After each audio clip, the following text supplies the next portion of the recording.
I found if I look like a pastor ready to start a sermon, people get quiet in a hurry, so that worked well. Thank you.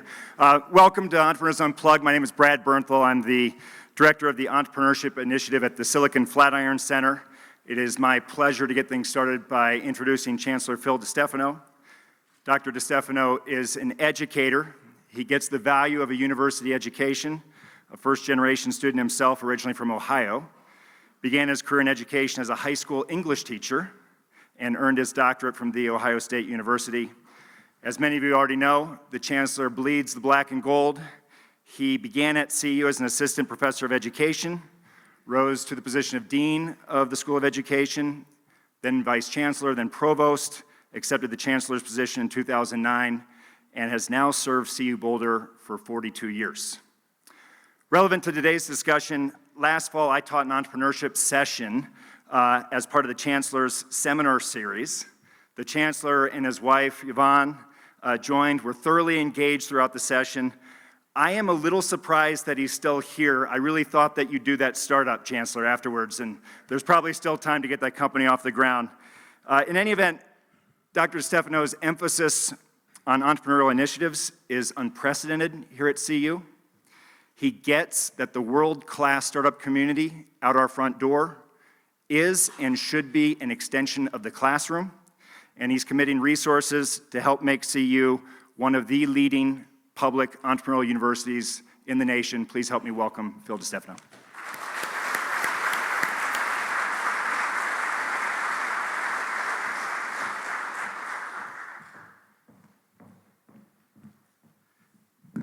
Thank you, Brad, and good afternoon. I'm going to be very brief so that we can get on with our program.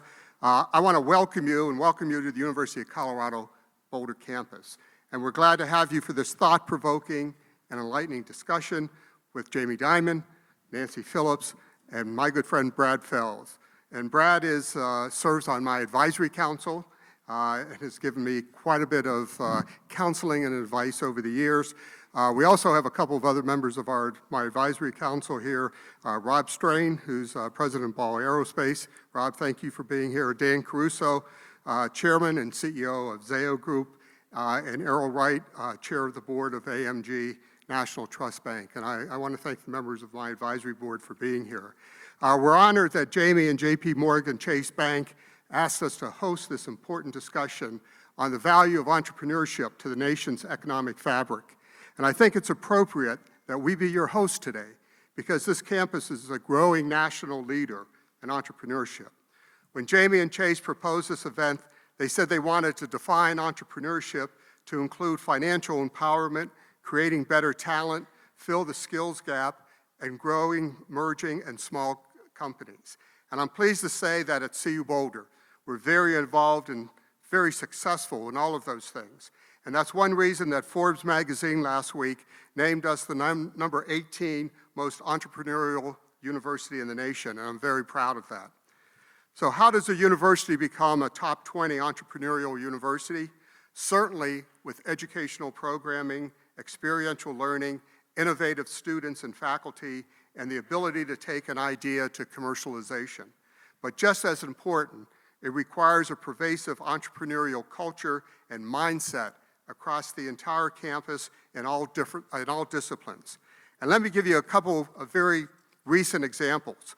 4 days ago, 6 teams of CU Boulder student entrepreneurs pitched their technologies and startup companies to potential investors at our Catalyze CU Demo Day, which is an accelerator program designed to help students and faculty launch startup companies and develop innovative technologies.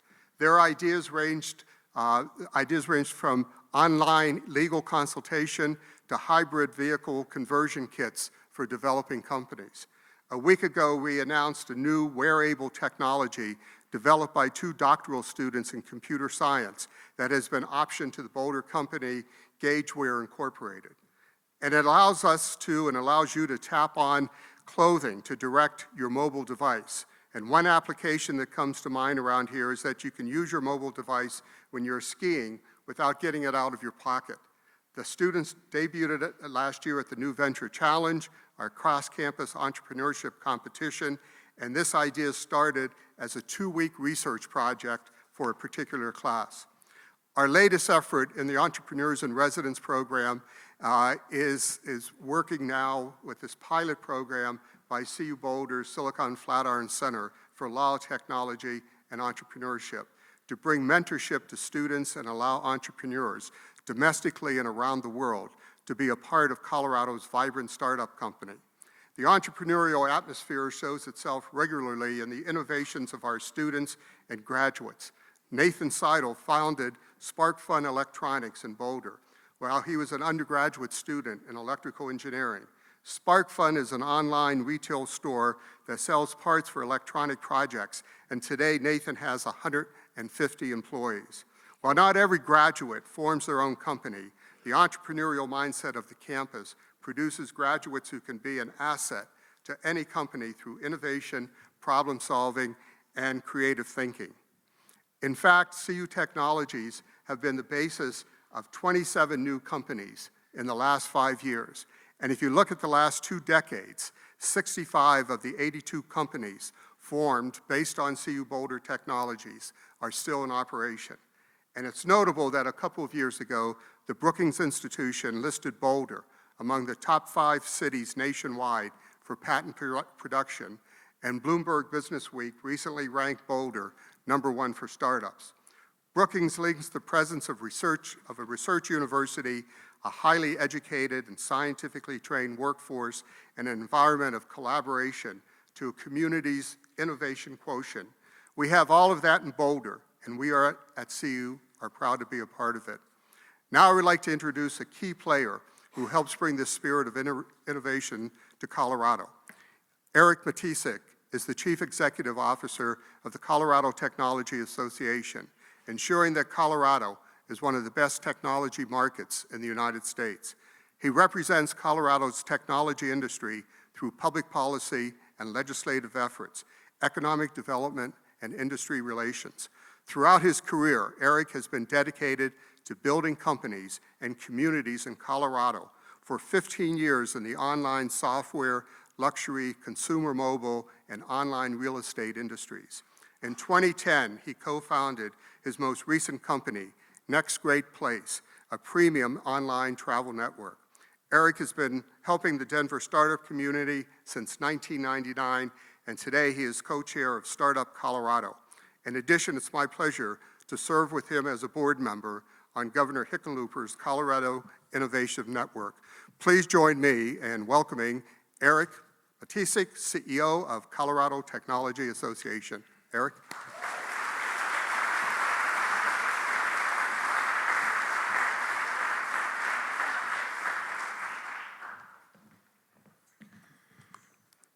Good afternoon. Thank you, Chancellor DeStefano. It's a pleasure to be here in this beautiful Colorado campus here at CU in Boulder.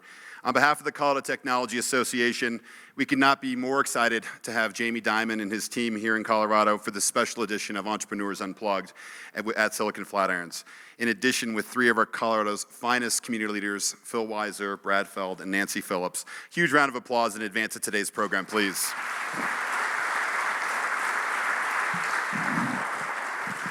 Today we're gathered here, according to last week's Fortune magazine, is the #1 state for business in the United States. And previous to that, as Chancellor DeStefano had mentioned, the best place to start up, Boulder, Colorado, according to Bloomberg. Is there a better place in the United States or the world to have this discussion about entrepreneurship today? I would say no. So Colorado's always been entrepreneurial. When we look back to the 1960s, Hewlett and Packard, and specifically David Packard, a Pueblo native, made the choice decision to move that burgeoning company out of California to Loveland, Colorado, which really gave way to companies like Storage Tech. In the 70s, Colorado became home to the cable industry with Bill Daniels, who again, born in Greeley, Colorado, set up the first microwave system to connect Casper, Wyoming to Denver, which at the time, I don't think he knew his achievement would mark the beginning of the cable network gold rush, but truly it created TCI, which would be bought by AT&T and Comcast, and to this day is the largest cable network in the United States. In the 1990s, Phil Anschutz, having owned the Union Pacific Railroad and being a train tycoon, decided it would be great to lay fiber optic cable across those railroad tracks to really give way to what the telecom and fiber optic boom to come, which was the birth of Level 3, Vario, TW Telecom, Via West, and most recently Zayo Group. I know Dan Caruso, who took his public company last fall, is here with us and headquartered right here in Boulder. And in the 2000s, it's no surprise that we continue to be prosperous. With great technology in natural foods, aerospace, bioscience, digital health, and telecom, the Colorado entrepreneurial ecosystem is in the midst of a broad-based renaissance, with a new startup across those industries being created every 72 hours. When we think of startups, in some of the programs that are core to the vernacular of starting up, most of them were built right here in Boulder, Colorado. In 2007, David Cohen, Brad Feld, David Brown, and Jared Polis started Techstars. Today, with almost 600 companies now as alumni, with an average who have raised over $3 million each, it's not surprising that Techstars is recognized in many ways as the top mentor-driven accelerator in the world. Startup Weekends, and also notable start here, started by Andrew Hyde, which first occurred in Boulder with a simple email to some community members to expose more people to the art of starting up, all in 54 jam-packed hours. Today, Startup Weekend has hosted over 1,500 events in 726 cities, creating over 13,000 startups globally. In addition, Startup Week was also brought to Boulder, and last year in partnership with JPMorgan Chase, held Startup Weeks across the United States.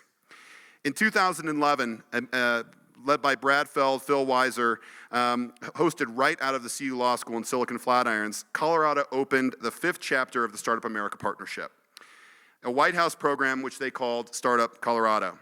Startup Colorado was just that.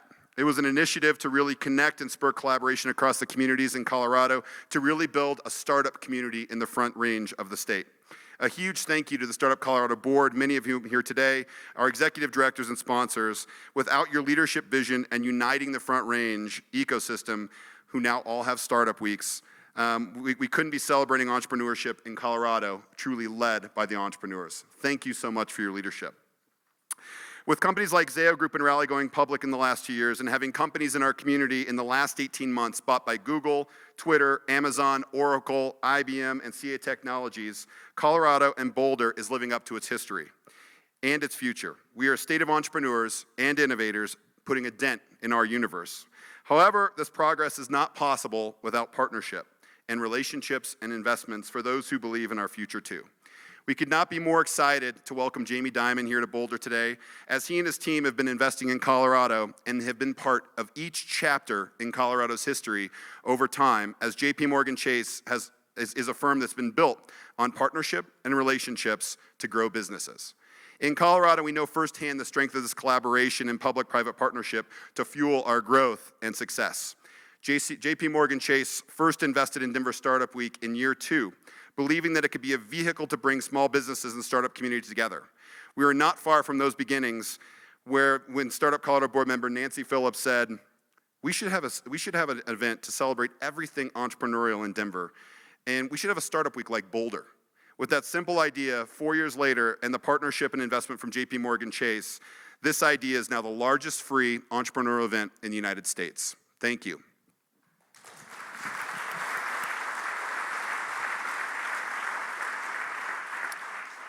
If that was not enough, we discussed with JPMorgan Chase and the team of concepting an entrepreneurial center for resources in Denver to create an Energy of Denver Startup Week year-round.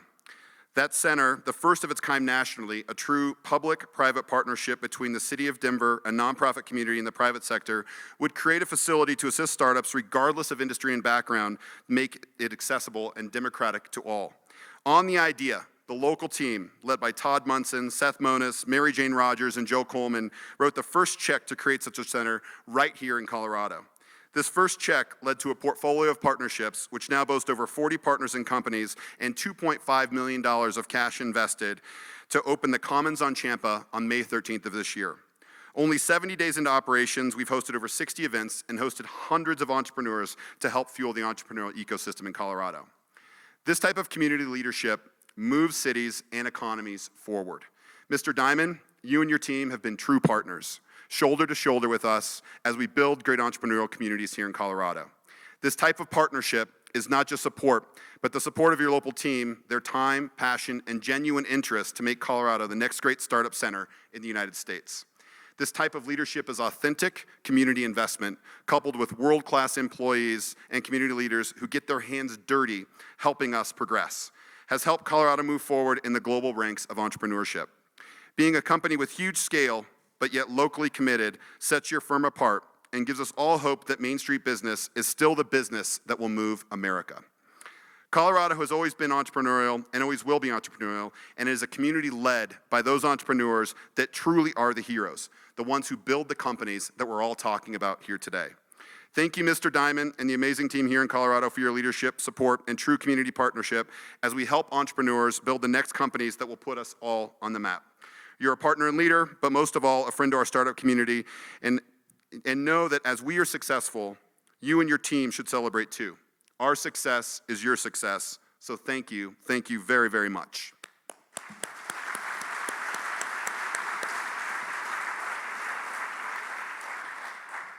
Nancy, Brad, and Phil, with heart, passion, and long-term commitment, you've helped grow Colorado to what we know it is today.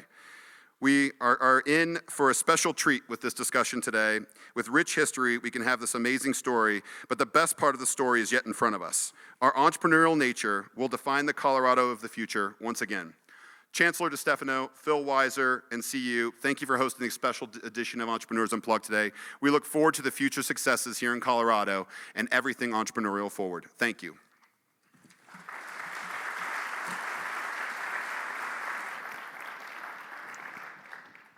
Thank you, Eric, and this is a special edition indeed. I told Jamie the popularity of this session set a new high watermark, which, with all respect for Sam Zell, Ted Turner, and previous guests, we're going to have a hard time beating. We have a number of past participants in this series in the audience. Yoav Lurie, Pete Scheinfeld, Larry Gold, Nancy Phillips, Tim Miller, and Walter Knapp. And coming up this year, Dave DuPont, Larissa Herta, who will be on September 3rd, the next one. And finally, Dan Caruso, who both is a past and forthcoming guest. He'll be doing this in January for our 8th anniversary. This has been sort of an inside the actor studio with entrepreneurs where we get, an informal discussion going. The way to work today is as follows. I'm going to have a little conversation with Jamie. Then we're going to have Brad and Nancy riff on some of these themes. I will intersperse questions from the audience. The way we'll do that, we'll have a few of our students engaged picking up index cards from you all and handing them out. So feel free to indicate you want one, write a question, they'll bring it up to me, and we'll work it in. So I want to start out by giving you, Jamie, a chance to talk about your own entrepreneurial journey. I often ask students when I'm going around, what's your first entrepreneurial memory or experience? So maybe you want to start there. Lemonade stand, what have you, and how did you get onto this phenomenal journey that you've been on now for decades? First of all, thank you. Welcome, everybody. It's a pleasure to be here. I'm not claiming to be an entrepreneur, because I'm not, but when I was a kid, now you reminded me, I did sell Christmas cards when I was like 12 years old. Remember, you used to see in the newspaper, you could sell these Christmas cards and things like that. I think the most entrepreneurial thing I did probably was when I after I graduated business school, instead of doing the traditional investment banking path, Goldman Sachs and Morgan Stanley, I joined a guy who built a company called Shearson Hamel, who merged with American Express, and he kind of offered me a job as his assistant. And I just thought that would just be a fascinating way to learn about big business in the world or something like that. So that was probably the riskiest choice I made at the time. So I'm going to play with this idea that you say you're not an entrepreneur, and I'm going to suggest there's at least two ways to think about what it means to be an entrepreneur. One is have an entrepreneurial mindset, which is the mindset to make the type of job choice you made. Yeah. Another is using entrepreneurial methodologies. So take one such example, lean startup, where you try to experiment, iterate, and move quickly to solve problems. So do those two definitions apply to you at all? And if, whether or not, how do you define the word entrepreneur? Yeah, so I think it's really hard to define personally. But look, if you're a big company, you need most of those things too, which is, I was with Brad in the bus ride just coming over. If you don't have good team members you're working with, if you have bureaucracy, politics, bullshit, and all that kind of stuff taking place, you're going to fail. If you're a big company, sometimes you have to put your new business ideas in the mainstream. Like, I'll give you an example. We can't do digital banking and separate that from consumer banking. It's got to be involved in that. However, if you have an idea, a different kind of idea, and you put it in the mainstream, it will get killed. So you have to set up separately. You plant it separately, you feed it separately, you support it separately. And Gordon Smith was in front of me, and Jem Peepsack was doing, who actually came up with all this stuff on some of the startup weeks and et cetera. You got to applaud people doing that. So we've invented whole new businesses in the last 10 or 15 years. Again, I wasn't the person who did it, but I am very conscious about seeding it with money, people, talent, time, and more importantly, letting them fail. We have this thing called the private client branches. There's 2,500 now. It failed over and over and over before we got the formula right. And then, I don't know if Barry Summers is still here, but then we got the great management team, and they took it from 1 to 2,500 as one of the fastest growing parts of our company today.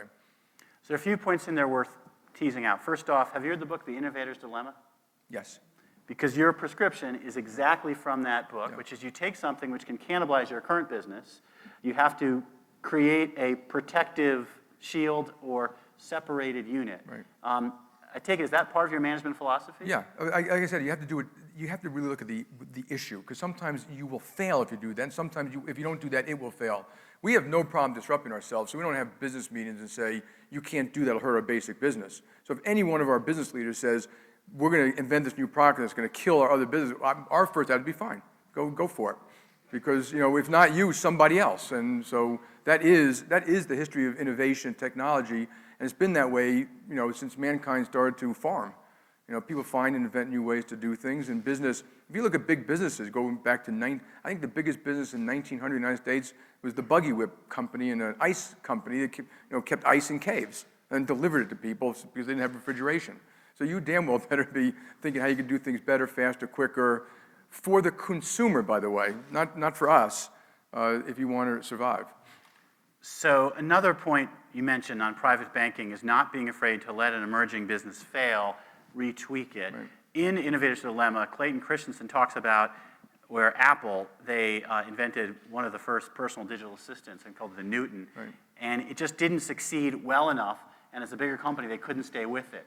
How do you handle that challenge, giving an emerging business room to grow in the context of a large company? Yeah, well, like I said, this private client thing, we actually set up, it was inside the branch system, we set up separately. We report to very senior people who made those decisions, so you didn't have local managers saying, I'm not going to give them my real estate. I'm not going to give them the technology. Why do they have to get their own entrance? Why do they have to get their own conference room? We protected it that way to that extent, and like I said, you have to do it. Banks are huge users of technology. I met with Bill Gates in 1994, and he said, banks are going to be dinosaurs and all that. We had more programmers that comes out, which is Travelers Group and Citigroup, than Microsoft did. And today, we've got 15,000 systems engineers. And it all been outsourced. We took it almost all back in. I believe in doing a lot of things yourself, by the way. And so banks are huge users of technology. If you look at technology, you wouldn't have mutual funds without computers. The cost of selling trades and doing things has dropped dramatically over time, and now most of you do your banking online, you get alerts online. We've got a very highly rated online banking thing, which is changing our business. People are going to branches less, they're using ATMs more, they're doing a whole bunch of different things, but even those ATMs are partially invented by us to provide services and to clients out there.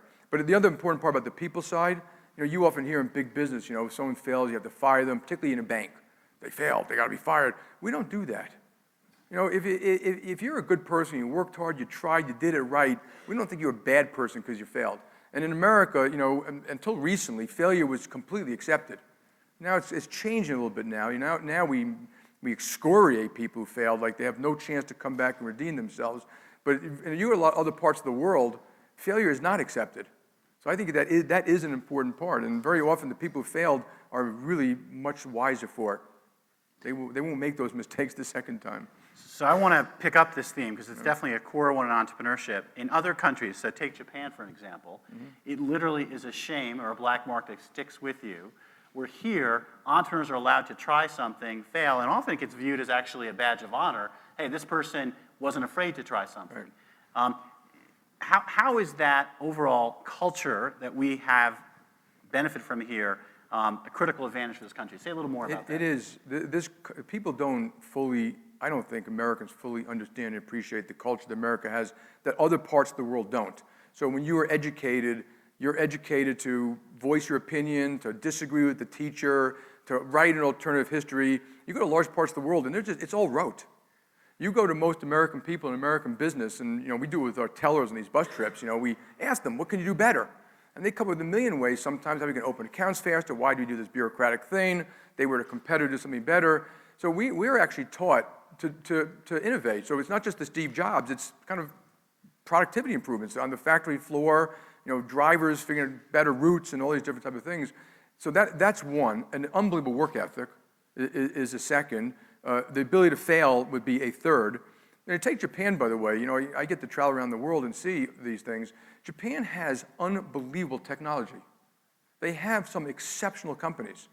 And so you look at entrepreneurialism, their failure isn't that. They don't have, and they're kind of getting around to it now, they don't have great financial discipline. They weren't great at commercializing some of their products and services. But if you said pharma, turbines, optics, semiconductors, they've got some of the best in the world. And I can go on and on about their strengths. So part of their thing is to take those strengths and to do something with them that makes those companies far more successful. So the United States, I should also point out, has people talk about countries, rule of law, widest, deepest, most transparent markets you'll ever see. And I'm not talking about banking markets, but venture capital, private equity, public markets, private markets, small banks, big banks, shadow banks. And it's a wonderful ecosystem that helps drive this, America forward.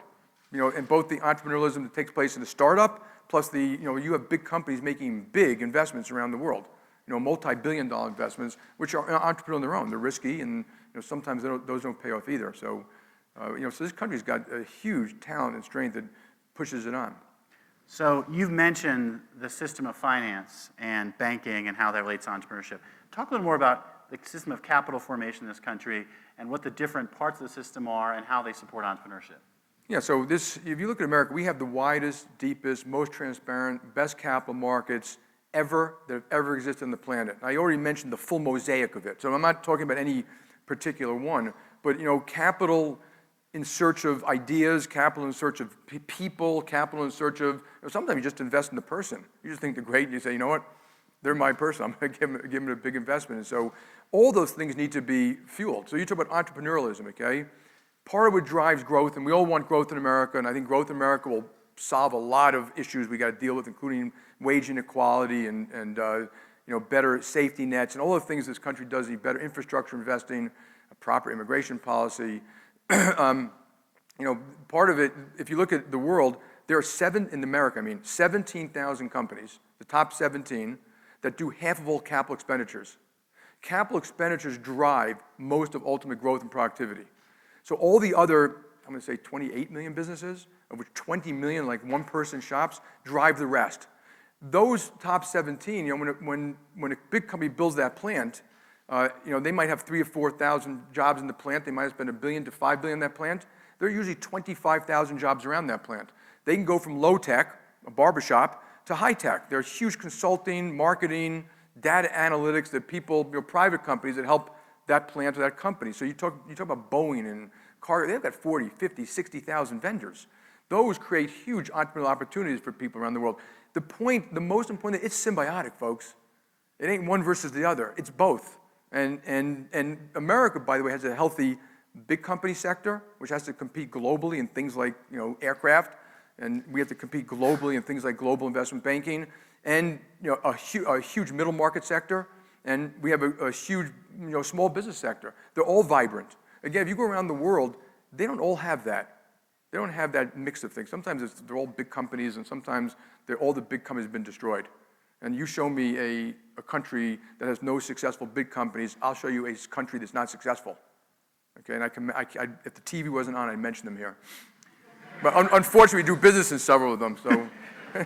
So in that broad ecosystem, you've got large companies, you've got small companies like the barbershop, and you've got entrepreneurial high growth companies that are, if their aspirations are achieved, on the way to being big companies. One of the challenges sometimes that isn't always understood is there really are two separate worlds. The barbershop might take out a loan, might have some capital needs, but it's not looking to grow. It's the emerging growth companies with real growth aspirations that are going to, on the longer term, create significant GDP growth, job growth, et cetera. How do you see this country in terms of the state of all three sectors, the small business sector, the large business sector, and the entrepreneurial sector? Like they're all in, actually, believe it or not, they're all in very good shape. They've been doing nothing but getting stronger since the Great Recession began, I guess, 6 years ago. Some of those small businesses, by the way, like, when Howard Schultz started Starbucks, I mean, he had, was it one coffee shop or two coffee shops? Most of you wouldn't even thought that you could have a national chain of coffee shops. Remember, we had burger shops before McDonald's, okay? Except they made it a systemic, now there's 10,000 in the United States. So, but they're all enormously vibrant. All three of those sectors are enormously vibrant. And all three of those sectors have failures. And again, failure, I don't look at failure as a bad thing. It's a good thing.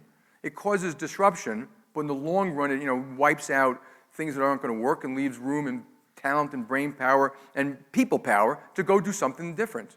And those something different. If you look at sometimes some of these great entrepreneurs, it's when they failed at something at a big company, they went to do something, or the company failed, they went to do something different. So I forgot the story. Fairchild, it was Fairchild that spawned all these other great semiconductor companies, and Fairchild itself failed, I believe. So that was Gordon Moore initially at Fairchild, and then he went to Intel? Something like that, yeah. So did you have that experience in your career at all, where you were in a either large or small company, and you're like, this didn't work out, and you had to learn from that and rebuild? Oh yeah, I mean, people always ask me what are your biggest mistakes. Well, I can give you a list that's so damn long. But I think it was maybe more important is the why I made the mistake, and because these things recur. One is sometimes the answer is waiting to be found, and you don't have to guess. Get the right people in the room, work it out. Sometimes get the bottle of wine, put a board, and just do it over and over, and you will figure it out. Sometimes you overthink things, and then don't put a cookie cutter at anything. They're like great advertising. Kristen Lemke runs our global marketing. She asked me, what do you think of this ad or that? I was demure. I don't want to tell her what I think. They have to come up with their own ideas that resonate with who they're trying to reach. I hate to tell you, CEOs aren't the best at that. And while I have 3 millennial daughters, I'm not sure that I'm the breakthrough, marketing. So I want her to do it. And what I tell her is test it, try it, change it, analyze it again. Use big data, but don't rely on my gut feeling for something like that. And so putting bad people in the job, that's the worst one. That's the biggest setback of it all. It takes you a year to figure out to replace it, and it hurts a lot of people.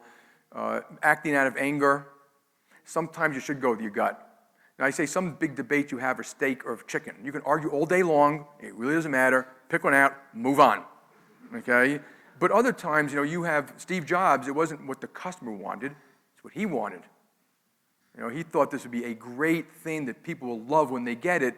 And, I urge our people, sometimes we design the products you want that you think people want to use, and maybe you're wrong. And again, don't give up too quickly either, by the way. Keep on trying before it happens. So the biggest mistakes are those. You didn't work hard enough on it. You didn't get the right people involved.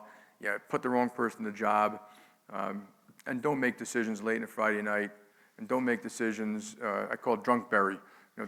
Don't make decisions on your BlackBerry, your email, after you've gone home and had a glass of wine or two. So a number of the points you mentioned get to leadership and building a team. Yeah. You clearly are very thoughtful about this. What are some of your key principles about leadership and building a team? So if you're a company and you're going past like the 50 or 100 people level, this will become the toughest thing. It's like dealing with the people. And usually you start with a bunch of people and they've got unique skills and stuff like that. But at one point parts of it have to be systematic. If you're opening branches, you want them done a certain way, you want the right people involved, and it takes a lot of science to do that, and big data. Satellites, traffic, population levels, small business formation, that's not gut feeling, folks. Okay, and people get confused, whereas, marketing has a sense of gut feeling. So being organized properly, and you could organize a company any which way. I say companies, it's artificial. You do marketing, I'll run the branches, you do finance, you do the X, Y, and Z, sales or whatever. You could do it differently, and so it isn't that you have to do one. What you do have to do is the management team's got to work together. If Kristen's had a great marketing idea and a great product design, but the people don't sell it, the branches don't like it, it's not going to work.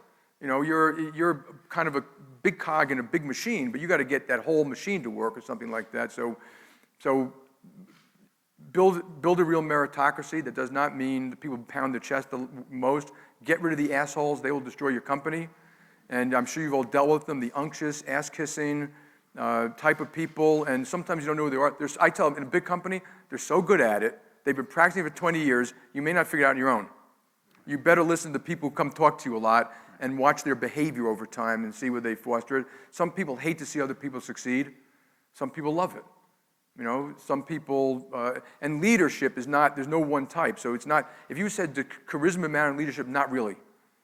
You know, but I think things do matter, that you get people to work properly, that you earn their trust and respect. And earning their trust and respect is because they know you tell them the truth. You do not show favoritism. Your door's open for anybody. You only want to do the right thing for the company, the client, or the community. And you know, if you go, I'm sure you'll go to meetings and everyone's looking left and looking right, and someone says something controversial, and it gets really quiet all of a sudden, or there's another disease, as I'm sure happens all small companies do. You have a meeting, you hash out all this stuff, and after the meeting, a bunch of people come to your door, you know, late at night, and they knock on your door and say, I want to talk to you. I didn't want to say this in front of everybody, but. Okay, I'd put a big red mark across the head, probably a politician. There are some times that makes sense, that's really private, okay? But most times it's just they think you're going to change the decision about what you did with someone. And I tell people, hey, I'm not your friggin' messenger. If you can't say it in the room, don't say it at all. Because we're just trying to get to the right answer.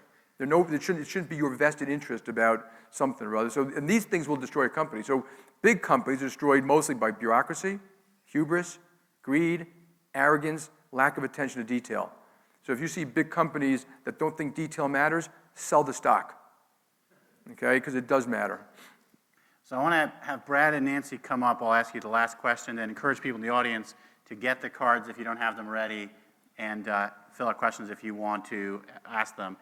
The question is, and Brad and Nancy, come on up. When you think about building an entrepreneurial community, what you at JPMorgan Chase have really put your weight behind, what does it take to help build a great entrepreneurial community that would help turn around a whole city even? And just to give you one example, Detroit is a city that was a phenomenal entrepreneurial community when the buggy whips were getting put out of business. Right. And then we saw Detroit really lose it in the face of foreign competition, and right now the city's on its back, literally and figuratively. You guys and Techstars and others are trying to make a difference. What's the prescription for building a great entrepreneurial ecosystem? Yeah, so look, you guys know better than I do, and you've already heard a lot of it up here a little bit. But if you go to Detroit, okay, you know, Detroit's population has gone from 2 million to 750,000. Detroit is 770 square miles or something like that. It's huge. It's got 70,000 abandoned homes, which is more than the next 10 cities or something like that combined. It's lost big business, it's lost small business, its tax base can't pay to turn the lights on. One of the reasons we looked at, and so think of politics this way, like that governor, okay, that mayor, okay, are exceptional. We would never have done what we did, and this was investing in the people. They talked about, we need better schools, we need the street lights on, we need the garbage picked up, we need to either get rid of these abandoned homes or sell them cheap to people who want to raise a family there. We need business to move into the city. We need big business. We need small business. We need safety in the streets. We need all these things. And if you look at what they're doing, it is very entrepreneurial in total, including helping entrepreneurs. So they're getting big business to move in. But you probably know Dan Gilbert. He's got his rock ventures and stuff like that. He gives them the space and obviously his own business was very successful. He moved it into inner city. And what you see is it's starting to work. There's a little bit of there are restaurants now. There's a little bit of a nightlife. Certain streets are much more safe. The street lights are being turned on. The tax base is starting to go up. It's tough, but boy, would it be a great sign of American resilience if we can all help that city. And that city was, you can't really compare it to a Boulder or a Seattle or a bunch of other cities. It was so far behind the 8 ball that catching up is the hard thing to do. And in that case, I think thoughtful, entrepreneurial, pragmatic, not ideologics, politicians, but they just knew what they had to get done to save that city, and they've been doing a great job at it. So Brad, you wrote a book on this topic, startup communities, and you talk about the Boulder hypothesis. Could you maybe riff on Jamie's point about Detroit and how that could apply? Yeah, I think the first principle in the Boulder thesis is that the leaders have to be entrepreneurs, and I think the Detroit story is a very powerful example of that. And Dan Gilbert is sort of patient zero of that phenomena. For those of you that don't know Dan, in addition to owning a basketball team that's not terribly impressive, not that I know anything about basketball, he owns Quicken Loans. And one of the very first moves that really changed the landscape in downtown Detroit was that he decided to move all, I think it was 8,000 or 10,000 employees into a building in the middle of downtown that he bought, from the suburbs. And really what had happened had been over many years, has been this exodus from downtown Detroit. Anybody here been to Detroit in the last couple of years? Right? I mean, downtown Detroit was this hollowed out core. And what he did was he brought 8,000, 10,000 employees. That then generated, to the point Jamie made earlier, sort of all of these secondary activities of businesses, local businesses that were now all of a sudden attracted to service the 10,000 people. They're not getting in their car for lunch and drive back to wherever they lived and have lunch there. They wanted to walk the streets and have lunch, and at the end of work go have a beer or hang out or have their family meet them. And all of a sudden you started to have this kind of activity. There's a street in Detroit, and I'm not going to remember the name of the building. I think it's 1111 Madison is what I have in my head, but I'm not 100% sure that's the right address. That's a building that Dan owns that has an accelerator in it, 2 venture firms in it, co-working space, and a bunch of companies.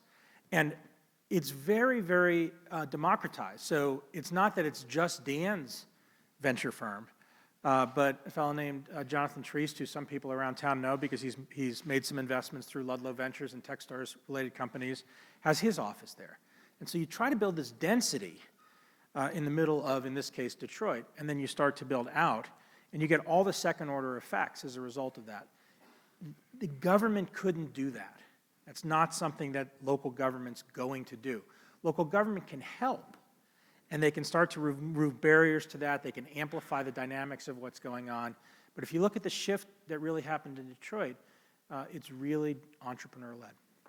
So Nancy, you've seen this community over a wide arc and the culture, and it's interesting hearing Jamie talk about the need to be collaborative, work and support each other on a team.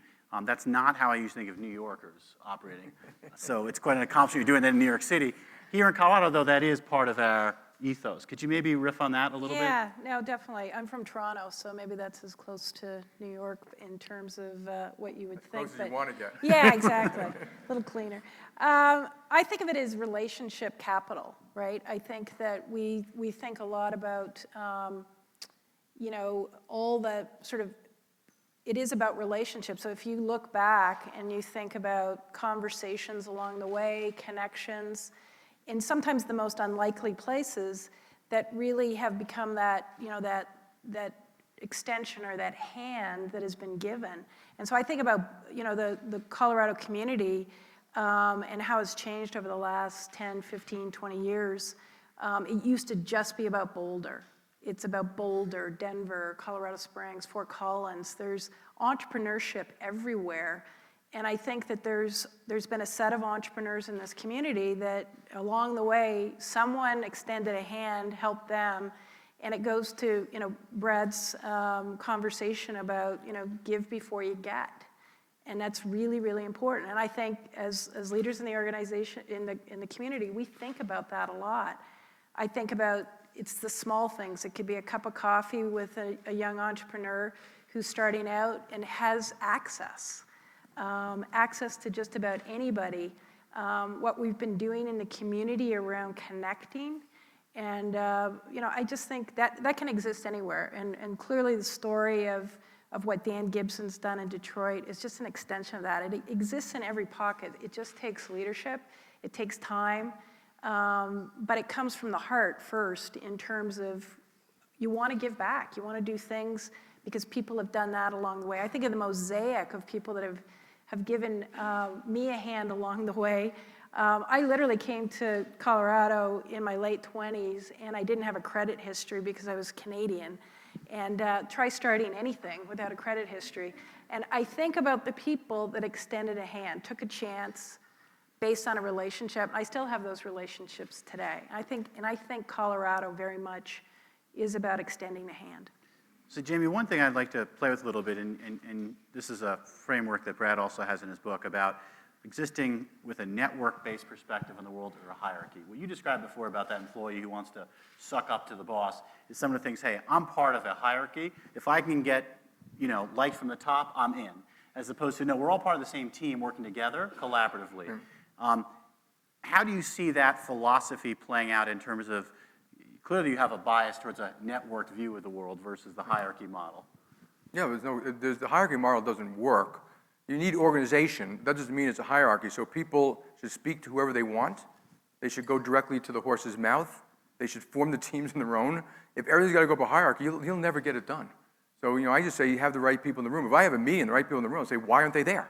It doesn't matter whether they report to you or not, or whether they report to someone else or not. And you will, if it's purely hierarchical, you'll make the wrong people decisions, and you won't actually know what's going on most of the time. So I think, and the business is networked. I mean, you look at, JPMorgan Chase does business in 150 countries. And, we're on the ground in 60 countries. And a lot of these companies, we've been banking countries, companies, and you're talking about for 20, 50, 100, 200 years. And when we bank a company, think of, when we go to a country, we bank companies in the country. We just think China, India, Brazil, Russia, whatever one. And we also bank those companies as they go around the world. And we bank multinationals around the world as they go there. In fact, we bank 10,000 middle market companies who do business overseas. They buy, sell, or purchase. And they don't know how to do it. They need, I call it corporate checking accounts, but they need to, and if they talk to our banker in Boulder, we can get them to the right person in Riyadh or the right person in Mumbai or Calcutta or anywhere around the world so they can start that relationship. So, and those are permanent. Those do not go away. And, and I think you need in business, you need to be, I call it steadfast. You need to be there permanently. Like if you can't go in and out of business, we're not investors like, okay, we made an investment, it did well, or we're going to sell our stock. We have to go into a country or company and say, that is forever. We're going to help them forever. And we know they're going to have the ups and downs. In fact, they need you more in their downs, not in their ups. Usually in their ups, they go bid everything out. So, I'm proud of, that's what JPMorgan does. And it's very different being a bank than being like an investor in the capital markets. The capital markets, I should point out, they're brutal. If things get bad, everyone sells. You can't get money, but, except for 20% over. This curve is something like that. But a bank won't do that. No matter what happens in the markets, they're pretty consistent in how they do things, and which I think is important for the survival of our clients. So, Sierra and Greg, if there are questions, please bring them up to me now. Brad, do you want to say one more word about this network versus hierarchy idea? Yeah, I actually think the example of how JPMorgan Chase engaged with Startup Week is a good example of how the network unfolds. For those of you that don't know the Startup Week history, the original Startup Week was started by Andrew Hyde in Boulder. As is part of Andrew's ethos and the Techstars ethos, the idea is open source, give before you get, share the philosophy of what you're doing. So when Eric Matisek and others wanted to do a Denver Startup Week, I think which may have been Nancy's prompt, it wasn't, oh, no, this is a Boulder thing, you can't do this in Denver. It was like, awesome, how can we help? And there was a group of people, including me, that went and participated at that first Denver Startup Week and fully engaged, including folks from Chase.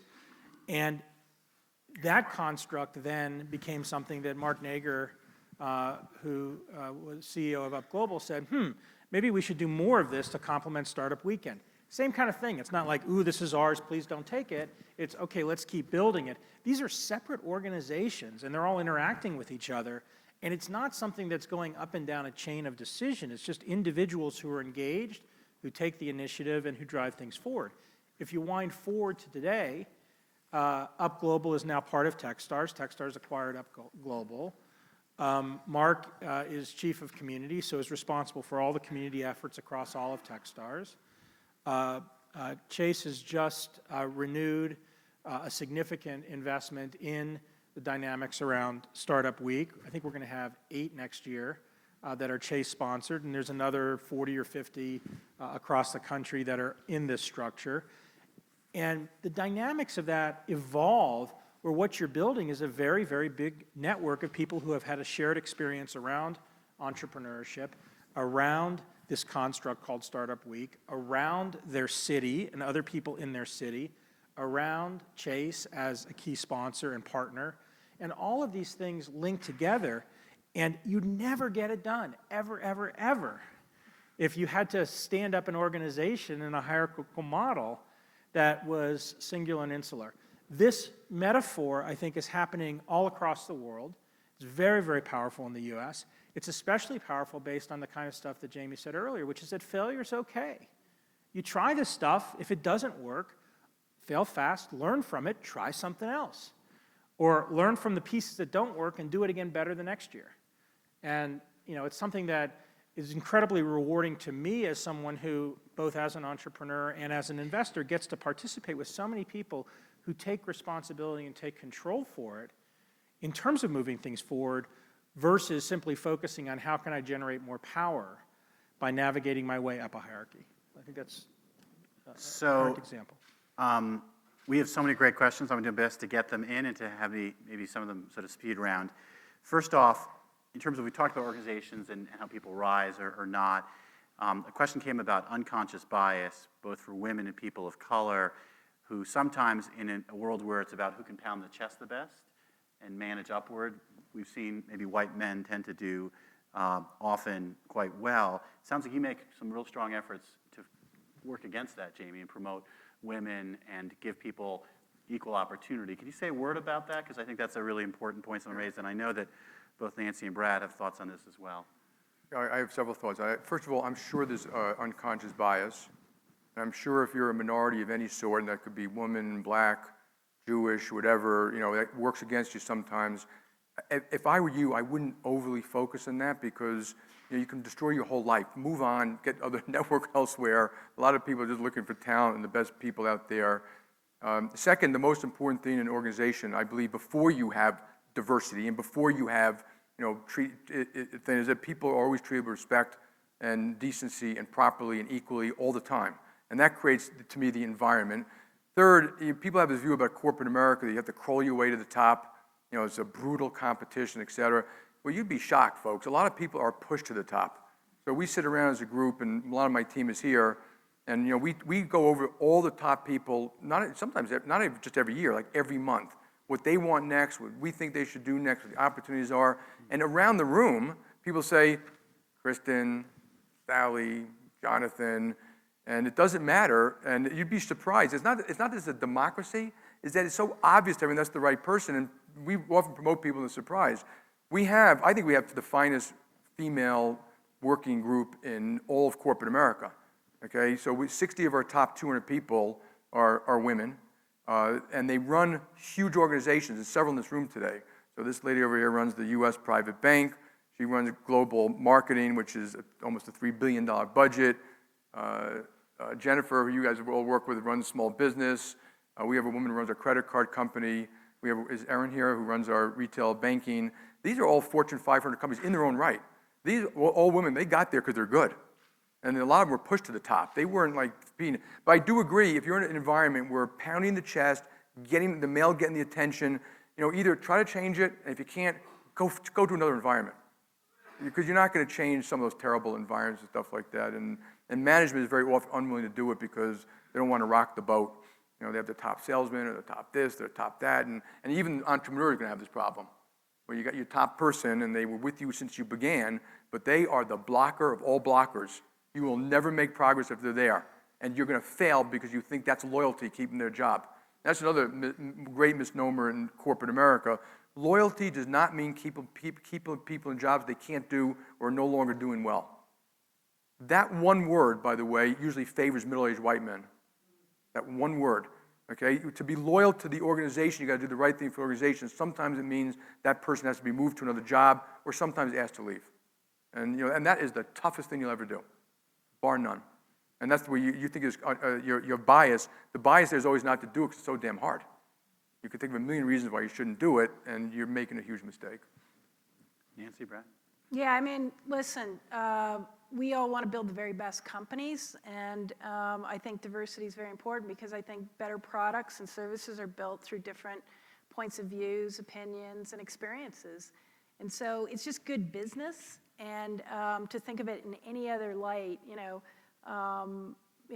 is kind of strange to me. I'm one of the very few infrastructure services CEOs in the country, North America, and my company was just bought, and out of 4 division heads that run that business, 2 of them are women, out of 4. I think that's extraordinary, and unfortunately, I'm saying it's extraordinary. It doesn't necessarily have to be that way, but I think that really, really critical, and I probably would just leave it on, we have a pipeline problem.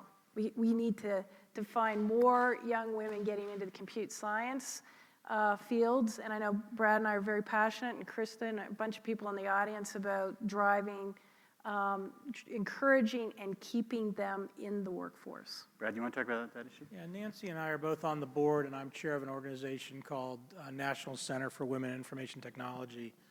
That's another real gem of CU Boulder. It's run out of the Atlas Center. Lucy Sanders is the CEO.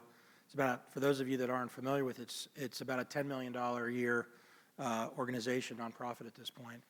And we've learned an enormous amount over the last decade from the efforts of Lucy and her team about the dynamics around gender in computer science and information technology. It's one of the few remaining professional fields that has a massive gender imbalance, 85-15 male-female split across sort of the whole dynamic. Nancy's point about pipeline is key, is that it's a problem that you solve over 20 years, not a problem that you solve in 24 months. And so working hard on getting girls and young women more engaged and making an environment where they understand that there's opportunities to grow and develop. If you go back 10 years and said, who are your top 10 computer science, technology, entrepreneurial heroes, you'd be lucky if there was a woman in that list. Fortunately, there are starting to be more women in that list. And then the last is this notion of unconscious bias, which is a phrase I think you'll start hearing a lot more. We all bring biases to the table. I think Jamie eloquently said there's a lot of situations where you can't get somebody to change their bias. You deal with it, and if you can't, you move on. There's a more insidious type of bias, though, which is unconscious bias, which we all bring to the table, both men and women. And one of the lines we like to use at NC Wit is that women aren't broken and men aren't the enemy. And that's a great instantiation of unconscious bias because so many efforts around diversity are premised on the notion that women are broken and that men are somehow the problem. And if you can get rid of that unconscious bias and then start focusing on individuals, independent of gender, and the performance and their ability to learn, grow, and develop and work together, it's very, very powerful. And that's one example of many. If you're interested in this topic, ncwit.org, there's a huge amount of real research now on this to help understand it, but not just the research, but how to put it into practice in the context of organizations, especially, and not just at the leadership level, but throughout the entire organization, because to Nancy's point, the pipeline is what really matters. So there are 3 categories of question. I'll try to touch a few in each. One is sort of personal reflections, other is on startups, and the third is other. So here's personal reflections. All of you have been very financially successful. You're all incredibly driven, both in your business and to give back. What motivates you? Gene? Let these guys go first this time. Brad, what motivates you? For now, at least based on our current technology, I've accepted the notion that I'm going to die at some point, and I'm optimistic that will change, but I'm not counting on it. And so personally, what's happened is I've always been incredibly intrinsically motivated by learning. And so I'm having a good day when I'm learning something, regardless of what the context is, regardless of what the topic is. I'm having a good meeting if I learn something from it.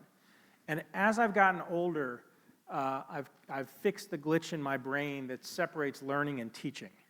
And I really have linked together learning and teaching. And so a good day for me is when I'm learning or teaching, and a good meeting. A good 15-minute meeting, if I get one thing out of it that I either learned or taught, that was a good meeting, even if I had no interest in doing something beyond it. That's what drives me. It makes me happy. And that, sometimes when you're building a business, the ups and downs and the focus, and I'd say at this stage, it's the whole give-get. You get so much more back, honestly, when you give. And I think it's just sort of the joy that comes from that, and seeing others,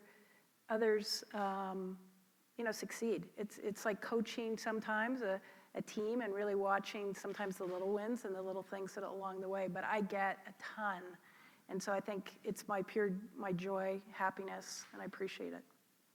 I usually don't like when people make binary things, but I make a binary statement here. I have grown up, and I've seen a lot of people, it's all about the money. I've seen that true for entrepreneurs. I've seen it true for hedge funds. I've seen it true for big business. It's all about the money or the personal glorification or something like that. And then the other side is people love to build. They love to grow, to learn, to build, the kind of institutional, leaving something behind, And but my own hierarchy, and I've said this for a long time, may surprise people. It was always family first. I do mean that. I brought 3 girls into this world.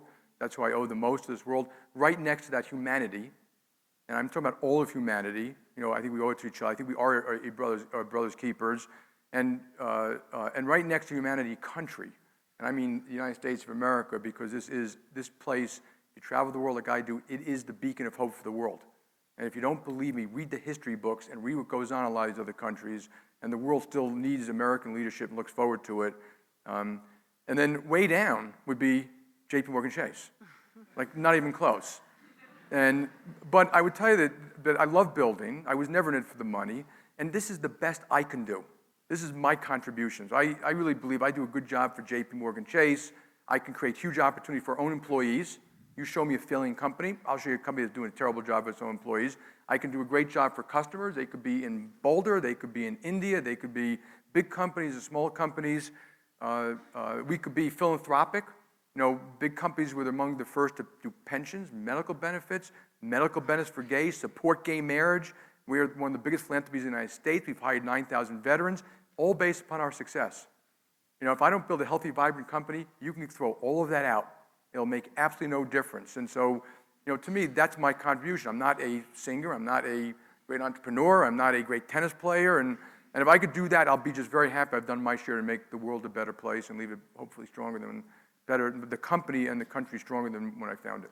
Fun podcast on this theme for those who listen to the podcast. Planet Money picks up, Keynes predicted that his grandkids would work 15 hours a week, and we don't. And it's because people like to make an impact. Who inspires you?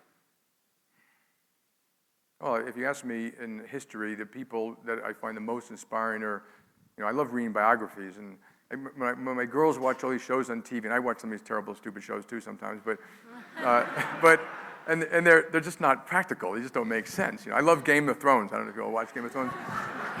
But you can't write, real history itself is so fascinating, what happened in the real world, stuff like that. But I think I'll give you 2, there are others, but of the most motivating is Abe Lincoln. The beauty about Abe Lincoln, obviously he was a president during a very difficult time, but read how his logic of thinking, his word.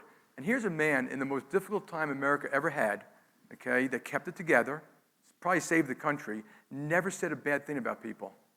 Unlike politicians today, he never scapegoated, he never finger-pointed, he never drew straw men. There were these diseases of modern politics, in my opinion. He kept on going, and he knew what he could accomplish, what he couldn't accomplish. He was practical, not sanctimonious, and he made it a better world. And the other one would be Nelson Mandela. So Nelson Mandela, the amazing thing about Nelson Mandela is when I was a kid growing up, people thought that South Africa, well, of course it's going to have a revolution. It's 80% or 85% black, poor. All the money's in the 10 or 15% rich white. Nelson Mandela was leading the movement against the established white leaders. Was in jail, I think it was 27 years. Was tortured, etc. When he came out, if he did the bloodthirsty, kill the bastard type of thing, they would have had that civil war. What did he do? He was magnanimous, thoughtful. Wanted to bring them in, did a deal with the guy, the former white president, and 10 years later, he invited his jailers, someone who tortured him, to his birthday party. I mean, he helped that country come together. And I look at that, how many of us would have had the magnanimity of heart to come out and have that view as opposed to the bloodthirsty type of point of view? So there are others in history that I'd put in that category who were equally amazing. One quick thing on Lincoln, which gets back to the Drunkberry point, which is he would write letters and say written but never sent. A lot of people If they did it with their It was emails, like, it would be get better it, for get it out, Yeah. but don't send it. So Brad, we gotta double down because we have a new question. Who inspires you and what's your favorite TV show? I got a bunch of inspires, and then I'll end with favorite TV shows and people that inspire me from them. Albert Einstein is a huge heroic figure of mine. I think he personifies the Apple Think Different campaign, with the crazy picture of him with his curly hair. I've always loved that. I've always been fascinated with him. Ben Franklin, very similar. Ben Franklin did what Ben Franklin wanted to do, and he did it his way and had profound impact on our species as a result. Warren Buffett completely fascinates me in his holistic view. There's plenty of things about his views of the world I disagree with, but the holistic view towards the way he's approached his business has always been something that's intrigued me. William Adama, huge hero of mine, and if you don't know who William Adama is, I encourage you to watch the best TV show of all time, which is Battlestar Galactica. I agree with the first three. The 2003 one, and then my current heroic figure from a TV show is Cameron Howe. Anybody know who Cameron is? No. So she's the entrepreneur, one of the two founders of a company called Mutiny, in a TV show called *Halt and Catch Fire*. And if any of you were in the computer business in the 1980s and you're not watching this show, you're missing out. How many people here watch Silicon Valley? Okay, so Silicon Valley's cute, but it's really silly Valley, whereas *Halt and Catch Fire* is profound, deep, good, and Cameron is wonderful. Awesome. All right, Nancy? Well, I'm going to go a different route. There's certainly many figures in history that I would find inspirational, but I actually think about a little bit of a mosaic along the way of people that I have intersected with that through the good and bad times of building a business have been very inspirational. And I would say they come from various sectors. They could have been mentors along the way, supporters, and advisors, but probably more importantly, there's probably about a dozen employees that have really, along the way, I think back in terms of how they were really impactful and inspirational to me as we developed the organization. My favorite TV show these days, I'm waiting for it to come back, Veep. Oh, yeah. All right, so two last questions. First, what does the Tesla valuation mean to you? I'll let these guys answer that one. Brad, you want to take it? It means Elon Musk is able to raise money to build Hyperloops. I don't even know what the Tesla valuation is. What's the Tesla? I don't pay attention to public Is market Tesla stocks. valued close to Ford? What's the delta between them? What's that? It's so Tesla is valued 4 times as much as an enterprise basis as Ford Motor Company. Yeah, but the public market valuations find their levels over 20 years, so be patient with it. Final question, Jamie, do you wear your belt buckle in New York City? No. First of all, it's fortunate you can't see it. It says Texas. I should have gotten to Colorado when I came here, but I did. But I love Colorado. I went to camp here. I was a counselor here. I've climbed a lot of your 14,000-foot mountains. I've been coming here my whole life. It's one of the most beautiful places I've ever seen. And when I was a kid growing up, Boulder was always considered the best city in the country. You know that. When I was a kid, and particularly people from Boulder thought that, but so did people from other parts of the United States. And so. Well, we love you back. When you're ready to spend more time out here, let us know. We can use your work as part of this community. Please join me in thanking Jamie for a wonderful discussion. Thank you. Appreciate it.